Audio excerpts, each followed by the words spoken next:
Howdy y'all, it's Cody from the Keepers of Nerddom. Welcome back to, as we finish up this box, we're going to go through the last 50 points, the 50-point pieces. We're going to start with one of the goofiest ones.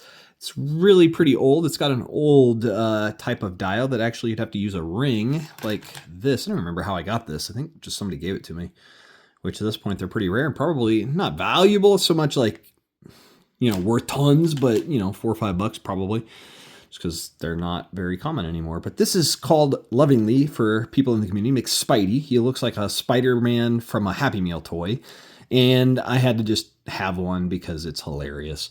And I had to print his card separate because his card, it's hard to get a hold of the card and the piece together. He's Avengers, Fantastic Four reporter scientist. So Fantastic Four and Avengers are his name keywords. He has one special thing, and he starts right here with 9, 10, 17, and 3. So not very good, and not with just Leap Climb, which lets you move up and down elevations and other things like that, but it doesn't let you attack and move. But he has Web Punch, so he can use Flurry. If he makes 2 successful attacks against the same target using Flurry, instead of dealing damage with the second attack, he can instead give an action token to the target if it has 0 or 1 action token. That can be good if they don't have the Striped Shield to push them back in the day, because more modern clicks just all have Striped Shields, which is kind of a dumb. That's why we still play the 2015 rules, because the newer stuff got really dumb. Points costs reductions like crazy small, cheap, and also just the changes to some of the rules and powers was just really ridiculous. And honestly, the whole idea of having non-striped shields versus striped shields of people overexerting or not, like some of them capable of doing so, it was cool. It made for an interesting just gameplay perspective. But giving that extra token's nice, especially when he's only at 10-3, eventually 9-2, down to 16 defense with combat reflexes, pretty rough. 8-2, 8-3 at the very end with a 15, but combat reflexes could be a 17 up close. So that is how many clicks? 1, 2, 3, 4, 5. 5 clicks for 50 points. 1, 2, 3, 4, 5, 6. Oh, I did miss one. So he has 6 clicks for 50 points. And with our price cross reductions, he would fall into something pretty ridiculous.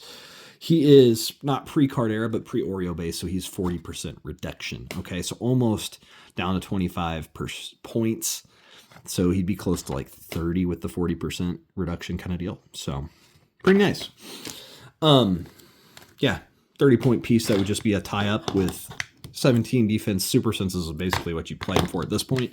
That's all he's good for. More so just to have him is more than anything, because it's just a funny piece for people like, what's going on with that? Oh, that's McSpidey. And it's just a bad figure as far as looks. That's all.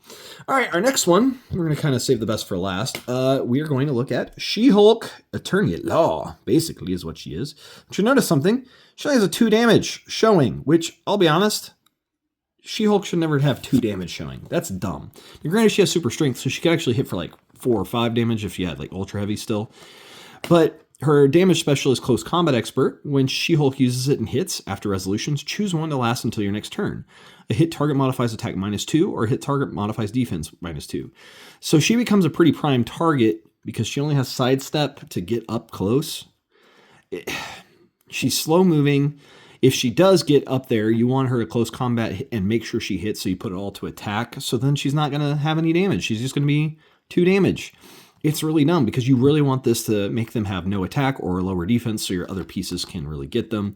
She's 5 clicks for 50 points there. Obviously, with the price reductions, it changes things. But she doesn't even have super strength later on and just gets Close Combat Expert later with not even sidestep at the last click. She is a weird She-Hulk figure that I would not use fully to picture She-Hulk in a way. Especially with not ever rocking 3 damage for She-Hulk. That's weird. That's absolutely insane, right? So why do I have her? Because she is an Avenger, and she's a good piece with somebody wanting to play to learn the game and have some fun. I can play pieces that are kind of terrible, and it makes me have fun regardless. So we now get to talk about these 2 pieces together. This is Vision, right? Why is he different? Why is part of this one see-through and this one not? Well, they wanted to do something really cool. Instead of painting it yellow-green, now it's see-through yellow and green. And they're beautiful figures. And I love actually this whole concept. It's not my favorite mechanic at times, but when it makes sense, especially for Vision, and it does make sense for Vision, didn't make as much sense for Black Panther or or a wasp to have it, but these are really, they make a lot of sense. So it's the shifting focus density shift, right? Which makes sense for vision. He gets a free action if he began the turn on the map. Replace him with another character with this trait on the same click number. So he just shifts back and forth between the visions. That's all they are for. And so one was a common, the other an uncommon in the set. So yeah, you just wanted to collect both so you could have options.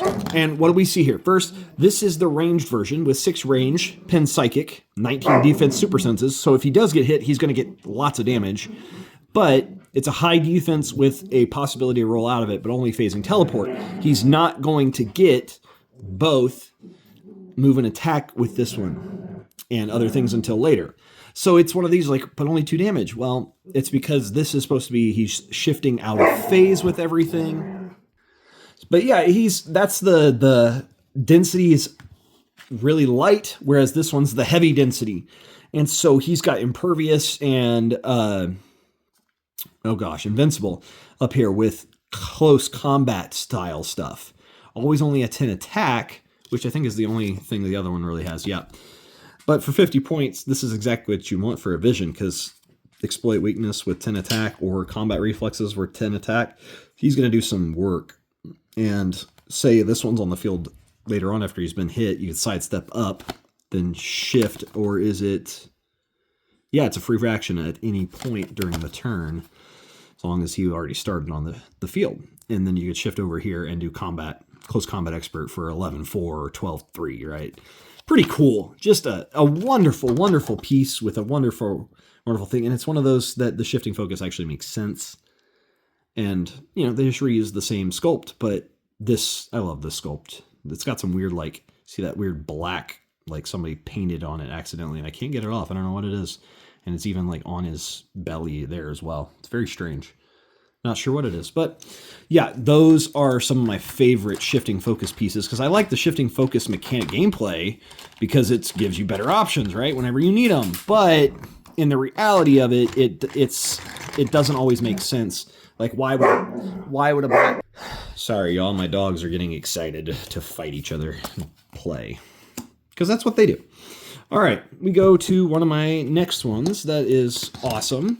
It is Iron Fist and Luke Cage, or really Power Man and Iron Fist. And what's really cool is this is a dual figure, but actually not entirely. 50 points, though. It's one of the superior foes of Spider-Man set, I believe. It's Avengers, Heroes for Hire, and Marvel Knights. At the beginning of your turn, you may turn Power Man Iron Fist style to the same click number with another click. Yeah. When on a red click number, they can use combat reflexes. When on a blue click number, they can use super strength. So red numbers would represent Iron Fist, so Danny Rand fighting more so, and then blue would be Power Man. And so what we see is Iron Fist, Power Man. That's what we're doing here. I just think it's fun. It's not as elegant as the ability to avoid duo figs that really truly have both power sides always showing, but it becomes then cheaper and you can mix and match between the two. Pretty awesome right there. All right. Yeah, so we're talking about combat reflexes with super senses, exploit weakness. I mean, this is your close combat, just I'm going to not ever go down because you're not going to be able to hit me kind of deal. Whereas this is going to be, we're swinging hard when we come in and hit you. Pretty neat, and just a fun sculpt. They're just standing there, but the Iron Fist hand is charged up, right? Pretty cool. I love this figure. I just had to own it because it was a fun one. One of those that actually can do a lot of work if you put it in, but it is what it is. All right. Sorry, guys. Dogs are getting a little crazy. This is Steve Rogers, or actually it's Captain America labeled, but this is him with like the super soldier serum not working, and he's aging, and he looks really old with a cane, but he's still got muscles. So he's kind of awesome. And I absolutely just love this piece because he's actually a really good piece too. Avengers Shield and Soldier. Avengers Unifier. Once per turn, when a friendly character is healed, after actions resolve, you may roll a d6. On a result of 4 through 6, remove an action token from that character. So 50-50 shot after they're healed to also take an action token off of them. He can be supportive as all get out if you include several healers on your team to make this work. But he also has Perplex and Outwit. he can use leadership as if he was 200 points, which the rules at this point, by the time this came out, actually were like, you can just use leadership on your named theme teams for any point value. So this is just, if you're not playing a named theme team, you could just leadership as though he was 200 points. So they would be lower, I believe, or equal and lower, or at least lower. Pretty awesome there, but regardless, I mean, he's just a leadership machine. And he has stealth the whole dial with Smoke Cloud, which is kind of whatever, but he can create his own stealth.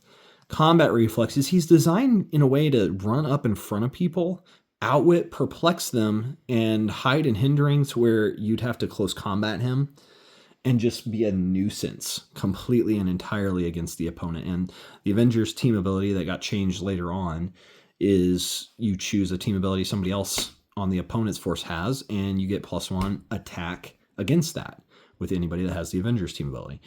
At this point, it's just if you take a move action, you get +1 move, which for him, actually 7 movement would be better. But Outwit Perplex at the start is awesome with leadership built in there too. I mean, top dial, he's just going to harass everything. He's your pure support piece that's going to just absolutely wreck your opponents if they can't deal with him fast. Because if they get up to him in close combat, he's got a 19 defense. That if he's hiding in stealth and they can't outwit it, you got to hit that 19, which is possible. It's doable, but it's not as likely as you'd like.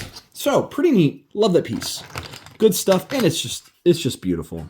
Absolutely beautiful. All right, super rares. Sometimes you get a few super rares in the lower point values back in the day. But now we got a chase card that is one of my favorites from this box. Just figure-wise, I don't like Tigra as a whole, but this chase is just really cool. It's like they're getting some sort of power from cosmic entity stuff. Really, really pretty. They have this cape. Half their body for each of those chases is the stars and see-through-ish, and even the dial base is speckled, sparkly stuff in it and a little bit slightly see-through. You can see it right here. And just a beautiful figure. But what does she do? She's an interesting one. She's obviously Avengers, and that's her only name keyword. She can't be the target of an attack with more than one target. So if they multi-target, she cannot be one of those targets. And then she also has a flurry here. All right, so yeah, she has also the third Virtue of Life, Tenacity. Each one of these chases has some version of this, but with a different power associated there. Flurry once per turn. When Tigra's attack roll has a 3 after resolutions, friendly characters can use Charge and Blades, Claws, Fangs this turn. They might all have Flurry, I can't remember, but it's different dice rolls. And so she makes you all have Charge, Blades, Claws, Fangs traded up here with this if it happens, and a stop click with Mastermind, so you start transferring damage. I really like this piece a lot. I've used it several times. She's not very good, but she's so much fun because you get these crazy stats for 50 points, and she's Power Complex. She can't be outwitted, and she has actually the Stripe Shield willpower on her whole dial. But you see here, she does not have move and attack. She does have 12 attack, though, with Blades, and she supports other Empower for close combat fights for every other of your people, the entire dial. She's not hard to hit with 18 defense, super senses, not, terribly hard, but she's more of just interesting craziness because if she gets up in your face and you don't deal with her and she just happens to roll that Blades thing and gets a 3 on one of the flurries, and with flurry, she gets to attack twice. So the odds of rolling a 3 are pretty good. All of a sudden, everybody else can use Charge and Blades that normally wouldn't be a charge piece, and that could get pretty funny. She's just fun, and it's really cool to set her down on the field, and people are like, what is that? I'm like, yeah, dude, this is Temporary Avatar of Eternity. That's what it is. I was like, one of the cosmic entities from Marvel. It's Eternity. I love this piece for the looks more than anything, because it's just one of those you set down on the field, like, what is that? Because I bought like a booster box of these and then pulled 2 chases, I think, and then end up with one more later on because I liked it. So, yeah, she's just really cool. She's not a good piece, but she's just a lot of fun to play. But that's the end of this box, and I just wanted to save this one for last because it's just such a pretty sculpt. Very cool. And it's fun to play on the field because people go, wait, what's happening? And you're like, oh yeah, I'm going to flurry you, and if I get a 3, we're charging with everybody and hoping for the blades and try to get those 6s to come up and do tons of damage. Yeah, she's a lot of fun. Not a really good piece by any means, but Really, really cool. And the cheapest of those chases from that set, 50 points. The others are over 75 if memory serves at least. And she's the one that only has one stop click, where the others I think have two, because their price point's bigger and they have more useful powers. So thank you for hanging out with me during this video. I've been Cody from the Keepers of Nerddom. Like, share, and subscribe. And I just hope you enjoyed the last unboxing of this box. I've been Cody from the Keepers of Nerddom. Take care, y'all. Bye.